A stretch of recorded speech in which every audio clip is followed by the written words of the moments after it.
Not only have there been thousands of fans here at the Strip at Las Vegas Motor Speedway this weekend, but so too the World Wrestling Federation, well represented. That guy in the middle, 7 feet tall, Frank. Hey, by the way, arena football kicking off on TNN this Thursday. The Arena Bowl champion Albany Firebirds taking on the Nashville Cats. Arena football, get it all, starting April 13th, 8 Eastern and Pacific, right here on TNN. I'll be there with Sam White, Jed Cunningham, Jill Arrington coming up on Thursday evening. You know, you never know who you're going to run into. We showed you the WWF folks there, and Frank Hawley is here. You never know who else shows up at an NHRA Winston drag race. That is Mike Tyson, the heavyweight champ of the world, many times over, here on Friday. Mike Tyson, welcome to NHRA Winston drag racing. Oh, I'm so ecstatic to be here. I'm here on the auspices. I represent a young man by the name of Lloyd Strauss. He's a young up-and-coming racer. We're both from Brooklyn, New York, and he needed sponsorship, and he's a personal friend of mine, and I was willing to sponsor him, and I'm so excited to be here. Unfortunately, his rider failed to qualify this weekend, but I dare say we've got a new fan for the NHRA. Look at Pro Stock Truck. Bob Piniella surviving out of that side of the ladder right there, advancing to the finals here at the Strip at Las Vegas Motor Speedway. And a good solid run for Randy Daniels, also making it to the finals here this afternoon. That's really become quite a competitive series.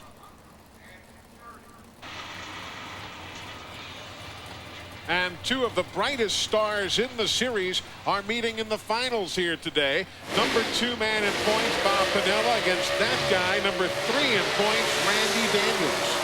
You know, this truck series has really been a great stepping up point, and a lot of the drivers, in fact, both of these drivers came out of competition eliminator, and it gives them an opportunity to come up into a pro category, pro tree, you know, with a standard transmission, a clutch car, or a truck in this case, and kind of show what they've got, show their stuff, and hopefully you're going to see some of tomorrow's pro stock stars coming right out of the trucks. Piniella winning at Pomona this year. Randy Daniels winning last time out in Gainesville. Randy has 3 career wins. Bob Piniella 5 career wins in pro stock truck. Well, they've had some solid performances. If you're not familiar, Chevy S10s, Dodge Dakotas, GMC Sonomas, Ford Rangers, those are the eligible body styles.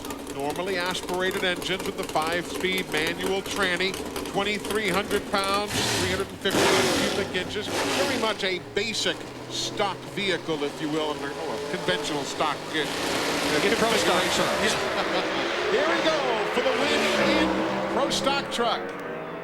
Piniella against Daniels, who had the whole shot. Piniella has got the win, 768 at 176 miles an hour. He wins at Pomona, and he wins today here at the Las Vegas Motor Speedway. Well, it was some good horsepower that helped him. He actually was a couple hundredths of a second late off the starting line. A very good reaction time, mind you, a .432 second reaction time to a .416 for Daniels.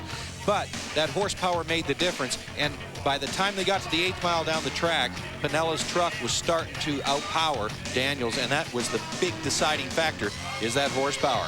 So the defending pro stock truck champion in NHRA Winston drag racing competition pulls down the win here at the Strip on this inaugural weekend.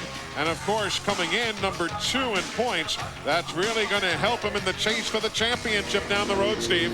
And to the winner go the spoils. Paul Sergi here, president of Summit Racing, with the beautiful championship trophy. You had to drive around him. Yeah, you know, I seen him out there in front of me, and God, thank God for this S10. All my crew, Mike Stryker, Jeff Gracia, Steve, everybody today, Wes Whitaker, everybody did such a great job. Without them, man, I couldn't be here. Without Jackie Beck, we couldn't have a winner's interview. Miss Winston, Jackie Beck. Now it's time for Pro Stock Bike. And let's see how Tony Mullen advanced. That Matt Hines matchup with Mullen was an interesting one, Frank. Well, Hines actually really didn't do anything wrong. The bike picked the front wheel out of the stage beam and gave him a red light. It really wasn't his fault. And Angel Sealing advancing through that end of the bracket, getting past Craig Treble to advance to another final. And there is Tony Mullen. What a team that has developed into being. Of course, with a career win, but that's another one of those fine efforts that's put together by a guy out of the Philadelphia Eagles, Troy Vincent, who really has become a major supporter in this series. Yeah, I saw Tony Mullen a number of years ago back at the school. Great young star, and going to do quite well. Number 2 in points against number 4 in points, Angel Seelig. The advantage for Tony, but Mullins has problems. Angel's going to take her first win of the year 2000. Tony Mullen had the jump with a 4:27 reaction time, but obviously problems right off the bat at just past the 60-foot mark, and Angel had a 7:40, 177-mile-an-hour win. Well, Angel has done a great job here today. She didn't want to red light in the final, wanted to be conservative, and a 4:30 reaction time was a great number to have because she rides for George Bryce, who owns Star Performance Parts and Star Racing, and they're one of the best pro stock motorcycle teams in the country. So she knew she had that star power to get her to the winner's circle as long as she made no mistakes. Career win number 11 after 5 wins a year ago. So Steve, Angel's picking right back up where she left off in 99. And a thrill for Jackie Beck, Miss Winston, to give the trophy. Paul Sergi has the trophy, actually, to a good friend of hers. A nice, comfortable 4.3 light. That was smart racing. Oh, God. I don't even know what to say. I love Las Vegas before I came here, and I really love it now. Can I hold the trophy, please? Oh, man. You know, after losing the championship last year, winning this first race this year it's like the first one that I ever won. Thank you. This track is awesome, by the way. Viva Las Vegas. Indeed, Viva Las Vegas. She needs to be a little bit more enthusiastic. Yeah, what do you think? Not quite as ebullient as you'd like to see in Victory Lane. Now, here we go with what has been an interesting battle. Jag Coughlin winning at Pomona, winning at Phoenix against Warren Johnson, a 26-year veteran who won at Gainesville. And you know the story. He and John Force both chasing that victory record, that outstanding record that has been around for a number of years, trying to put their name in the record books. Bob Glidden, the man that everybody is looking at. 80 wins already for Warren Johnson in his career, trying to bypass the 85. You can see how much smoke builds up in the cockpits of those cars when they're backing up, and that's why they open the door to get that smoke out. Listening in to Jag's radio as they get set for this final round run. Again, Warren Johnson earlier today had some great reaction times. Proves that the older you get, you don't get slower, right? Indeed. Has 80 wins, as we say, trying to bypass Bob Glidden's 85. The 5-time pro stock champ. If you were coming into this race and you wanted to pick the best pro stock final possible, I think you'd pick this one right here with Coughlin and Warren. And Jag beat Warren Johnson at the 2000 season opener at Pomona. So they've gone at it many times and already this year. Let's see who takes home the hardware from Las Vegas. Staging game. Well, Warren tends to do that sometimes. He'll want to hang back, but Jaggy goes in first. Now Johnson is in. Here we go. Quickly, but Johnson recovers. Is it going to be enough? Here comes Jag, and he's going to keep this juggernaut going.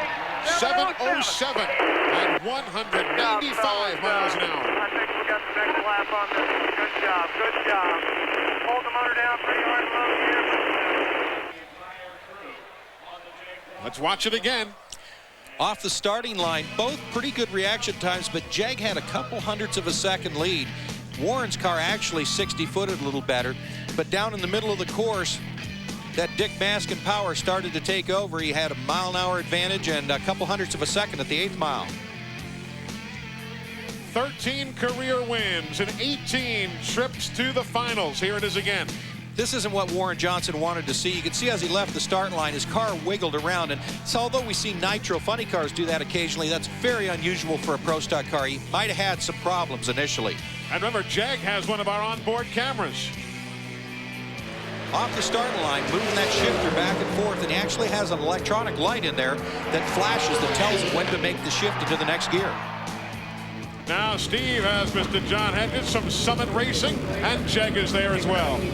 Jeg is here as well. What is it with this team at altitude tracks? You just dominate. If it's Denver, Phoenix, and now here. I tell you what, you know, Dick Maskin and his whole team at Dart Machinery's just got a tune-up for it. You know, we've been working real hard the last couple of years, and we struggled in spots, but you know, what can I say? And everyone at Team Jegs has done an excellent job this weekend.